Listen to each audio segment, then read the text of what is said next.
Venom part 2। इस कहानी की शुरुआत होती है 1996 से, जहां पर हमें अनाथाश्रम में यंग क्लेटस को दिखाया जाता है। यहाँ पर उसकी गर्लफ्रेंड भी होती है जिसका नाम फ्रांसिस है। फ्रांसिस उसे बताती है कि उसकी म्यूटेशन पावर लगातार बढ़ती ही जा रही है, इसीलिए यहाँ पर कुछ लोग आते हैं और फ्रांसिस को अपने साथ गाड़ी में बैठा कर ले जाते हैं। क्लेटस हेल्पलेसली फ्रांसिस को खिड़की से देखता रहता है। वो चाहकर भी उसकी मदद नहीं कर पाता और जब फ्रांसिस को रास्ते में गाड़ी से ले जा रहे होते हैं तभी वो अपनी सोनिक पावर का इस्तेमाल करती है, जिससे गाड़ी पलट जाती है। उसकी सोनिक स्क्रीम से पुलिस ऑफिसर पैट्रिक के कान पर बहुत ही गहरा असर पड़ता है। उसे लगता है कि वो उन पर हमला करेगी, इसीलिए वो उस पर गोली चला देते हैं, जो गोली फ्रांसिस के आंख में लगती है। पुलिस ऑफिसर को लगता है कि वो मारी गई, लेकिन वो अब भी जिंदा होती है और इसके बाद उसे एक दूसरी जगह ले जाया जाता है जिसे रेवनक्रॉफ्ट कहा जाता है। ये एक असाइलम है जहां पर उसकी सभी पावर्स को पूरी तरह से रिस्ट्रिक्टेड कर दिया जाता है। अब कहानी प्रेजेंट में आती है जहां पर एडी से वही इंस्पेक्टर जिसने फ्रांसिस की आंख पर गोली मारी थी, जिसका नाम पैट्रिक्स है, वो एडी से कहता है कि तुम जाकर क्लेटस से बात करो, क्योंकि वो तुम्हारे अलावा किसी से बात नहीं करना चाहता। एडी उसकी बात मान जाता और जेल में क्लेटस से मिलने के लिए जाता है। क्लेटस एडी से कहता है कि मैं चाहता हूँ कि तुम मेरा एक इंटरव्यू लो, जिसमें मैं अपनी जिंदगी के सारे राज बता दूंगा। मैं बताऊंगा कि मैंने इतने सारे कत्ल क्यों किए। एडी क्लेटस से पूछता है कि तुम मुझे क्यों बताना चाहते हो। क्लेटस कहता है क्योंकि मैं तुम्हें पसंद करता हूँ। इसके बाद एडी को दीवार पर जो उसने कुछ चित्र बनाए होते हैं उन सभी चित्रों को दिखाता है। एडी देखता है कि वहां पर कुछ मैसेजेस लिखे हुए हैं, कुछ ग्रेव्स बनी हुई है। एडी उन सब को देखकर वहां से निकल जाता है। बाहर डिटेक्टिव पैट्रिक्स भी होता है। पैट्रिक्स उससे पूछता है कि उसने क्या कहा। एडी कहता है फिलहाल कुछ नहीं, और इसके बाद वो घर आ जाता है और वेनम की मदद से उन सभी चित्रों को एक बार फिर से ड्रॉ करता है जो उसे क्लेटस ने जेल में दिखाए थे। उन चित्रों को, उन मैसेजेस को डिकोड करने के बाद इन्हें एक लोकेशन का पता चलता है और जब पुलिस उस लोकेशन पर जाती है तो वहां पर बहुत सारी डेड बॉडीज मिलती है। ये उन लोगों की बॉडीज होती है जिन्हें कभी क्लेटस ने मारा था। क्लेटस के खिलाफ आज तक कोई भी सबूत नहीं था, इसीलिए क्लेटस को सजाए मौत नहीं हुई, लेकिन अब उसके खिलाफ सभी सबूत हैं, इसीलिए गवर्नमेंट उसे सजाए मौत दे देती है। और इस बारे में फ्रांसिस को भी पता चल जाता है, जो आज भी असाइलम में है। अब एडी ने इस पूरे केस का भांडाफोड़ किया होता है, इसीलिए एडी रातों रात बहुत ज्यादा फेमस हो जाता है। इसके बाद एडी को उसकी एक्स गर्लफ्रेंड, जिससे उसकी एंगेजमेंट भी हो गई थी, वो मिलने के लिए बुलाती है और वो उसे बताती है कि मेरा जो नया बॉयफ्रेंड है, जो कि एक डॉक्टर है, उससे उसकी एंगेजमेंट हो गई है। वो एडी को ये भी बताती है कि उसे पता है कि वेनम आज भी उसके अंदर है। एडी को उसकी एंगेजमेंट से बहुत दुख होता है। इसके बाद एडी अपने घर वापस आ जाता है, जहां क्लेटस ने उसके लिए एक मैसेज कार्ड भेजा होता है। इसमें क्लेटस ने लिखा होता है कि मैंने अपने पूरे परिवार को मारा। इसके बाद मुझे एक अनाथ आश्रम भेजा गया जहां पर सभी बच्चे मुझे परेशान करते थे, लेकिन वहां पर मेरी मुलाकात फ्रांसिस से हुई। हम दोनों को एक दूसरे से प्यार हो गया, लेकिन आज मुझे तुम्हारी वजह से सजाए मौत मिल रही है। मैं तुमसे आखिरी बार मिलना चाहता हूँ। एडी उससे मिलने के लिए तैयार हो जाता है और जब वो उससे मिलने के लिए जेल में जाता है, जेल में क्लेटस एडी को बहुत उल्टा सीधा करता है। दरअसल वो उसे गुस्सा दिलाने की कोशिश कर रहा होता है। ये कहीं ना कहीं उसकी चाल होती है। उसके अंदर जो वेनम है उसे भी गुस्सा आ रहा होता है, इसीलिए वो उसके शरीर से निकलकर उस पर हमला कर देता है और इसी बात का फायदा उठाकर क्लेटस उसके हाथ में काट लेता है। तभी यहाँ पर गार्ड्स आ जाते हैं और वो अपने साथ एडी को ले जाते हैं, लेकिन यहाँ पर क्लेटस ने जो उसके हाथ में काटा होता है, वेनम का यानी कि सिम्बॉयड का एक टुकड़ा उसके मुंह में रह जाता है, जिससे वो निगल जाता है। अब एडी अपने घर आता है और वेनम से लड़ना शुरू करता है। वो कहता है कि अगर तुमने क्लेटस को मार दिया होता तो इसका इल्जाम मेरे ऊपर आता, पुलिस मुझे पकड़ लेती। यहाँ पर वेनम और उसके बीच में एक घमासान लड़ाई शुरू हो जाती है। इन दोनों के बीच में बहुत सारे आर्गुमेंट्स होते हैं और गुस्से में वेनम उसके शरीर को छोड़कर यहाँ से चला जाता है। वही हमें जेल में दिखाया जाता है जहाँ पर क्लेटस को इंजेक्शन देकर मारा जा रहा होता है, लेकिन तभी उसके अंदर जो सिम्बॉयड होता है वो पूरी तरह से ग्रो हो जाता है। वो इंजेक्शन को अपनी बॉडी में नहीं लगने देता और अब क्लेटस का रूप पूरी तरह से बदल जाता है और ये होता है कार्नेज। यानी कि जिस तरह से एडी के शरीर में वेनम है, उसी तरह से क्लेटस के शरीर में अब कार्नेज है। कार्नेज यहाँ पर कई लोगों को मारकर बहुत सारे कैदियों को छुड़ा देता है और खुद जेल से निकल जाता है। वहीं एडी को ये बात पता चल जाती है कि क्लेटस जेल से भाग चुका है और अब डिटेक्टिव पैट्रिक्स एडी के पास आता है और वो एडी से कहता है कि आज तक तुम एक ऐसे इंसान हो जो उससे मिला है और तुमसे मिलने के बाद वो जेल से भाग गया। इसके पीछे हो ना हो तुम्हारा ही कुछ हाथ है। लेकिन एडी को कुछ भी समझ में नहीं आता। वहीं क्लेटस को दिखाया जाता है जिसके अंदर अब कार्नेज है। जिस तरह से एडी से वेनम बात करता है उसी तरह से कार्नेज भी क्लेटस से बात करता है और ये दोनों आपस में बात करते हैं कि इस पूरी दुनिया में एक और सिम्बायोट है और वो है वेनम। अगर किसी तरह से वेनम को खत्म कर दे तो पूरी दुनिया पर इनका राज होगा। लेकिन सबसे पहले क्लेटस अपनी गर्लफ्रेंड फ्रांसिस को छुड़ाना चाहता है, इसीलिए वो उस असाइलम की तरफ निकल पड़ता है जहां पर फ्रांसिस को बंदी बनाकर रखा गया है। वही एडी को दिखाया जाता है जो उस अनाथाश्रम में पहुंच जाता है जहां पर कभी क्लेटस और फ्रांसिस रहा करते थे। यहां पहुंचने के बाद उसे दीवार पर क्लेटस का और फ्रांसिस का नाम खुदा हुआ दिखता है।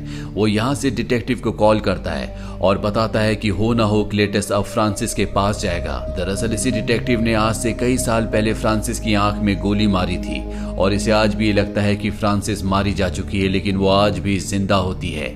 वही क्लेटस को दिखाया जाता है जो फ्रांसिस तक पहुंच जाता है और उसके अंदर जो सिम्बायोट होता है जिसका नाम कार्नेज है वो उसे फ्रांसिस को भी दिखाता है और इसके बाद कार्नेज की मदद से वो फ्रांसिस को यहाँ से निकाल कर ले जाता है। पुलिस वाले उसका पीछा भी करते हैं लेकिन कार्नेज सभी पुलिस वालों को मार देता है और सबको अब ऐसा लगता है कि ये पूरा का पूरा काम एडी का है, इसीलिए डिटेक्टिव एडी को अरेस्ट कर लेता है।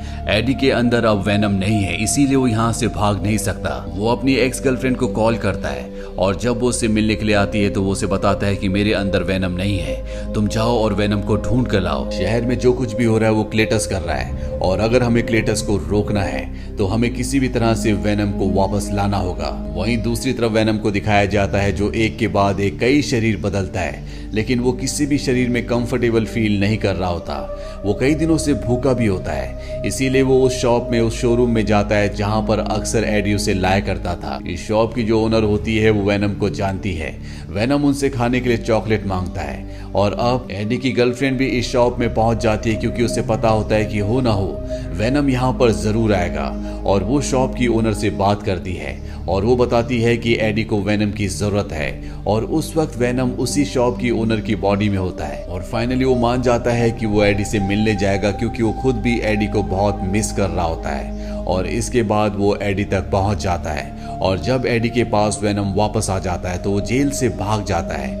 वहीं दूसरी तरफ क्लेटस और फ्रांसिस को दिखाया जाता है जिनके सामने कार्नेज है। कार्नेज कहता है कि अब मैं किसी भी तरह से वेनम को खत्म करना चाहता हूं ताकि पूरी दुनिया पर मेरा एकमात्र राज हो। वहीं अब डिटेक्टिव को दिखाया जाता है जो पूरे शहर में एडी को ढूंढ रहा होता है और तभी उसके सामने क्लेटस आ जाता है। वो क्लेटस पर गन तान देता है लेकिन क्लेटस के अंदर जो कार्नेज है वो बाहर आ जाता है जो डिटेक्टिव को पकड़ लेता है। वहीं हमें फ्रांसिस को दिखाया जाता है जो एडी के घर जाती है लेकिन एडी उस वक्त घर पर नहीं होता। उसे वहां पर एडी की एंगेजमेंट रिंग मिलती है जो उसने अपनी एक्स गर्लफ्रेंड के लिए खरीदी थी। यहाँ पर उसकी एक्स गर्लफ्रेंड की फोटो भी होती है और जब फ्रांसिस को फोटो मिलती है तो वो उसकी एक्स गर्लफ्रेंड को पकड़कर अपने साथ ले जाती है और उसे एक इनविटेशन देती है कि हमारी शादी में जरूर आना।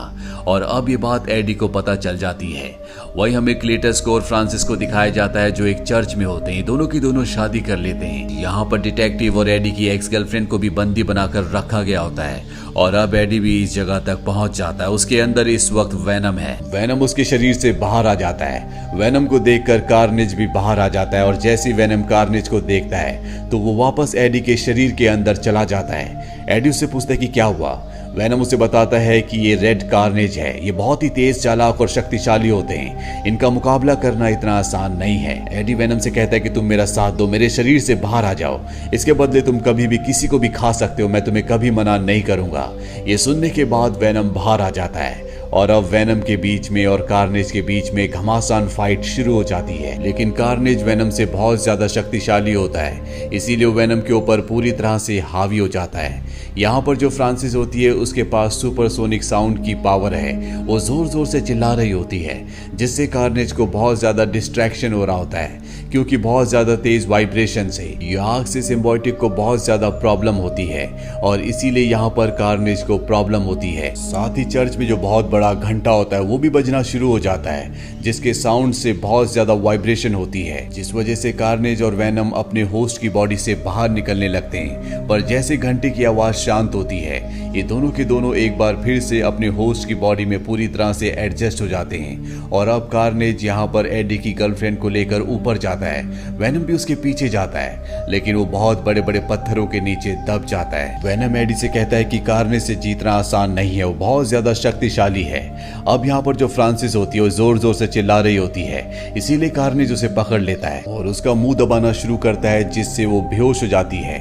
और जब क्लेटस जिसके अंदर कार्नेज है वो देखता है तो वो अपने अंदर से कार्नेज को निकलने के लिए कहता है, लेकिन अब कार्नेज का पूरा कब्जा उसकी बॉडी में है। वो चाहकर भी कार्नेज को अपनी बॉडी से नहीं निकाल सकता। वही वेनम पत्थरों के नीचे से अपने आप को निकाल लेता है।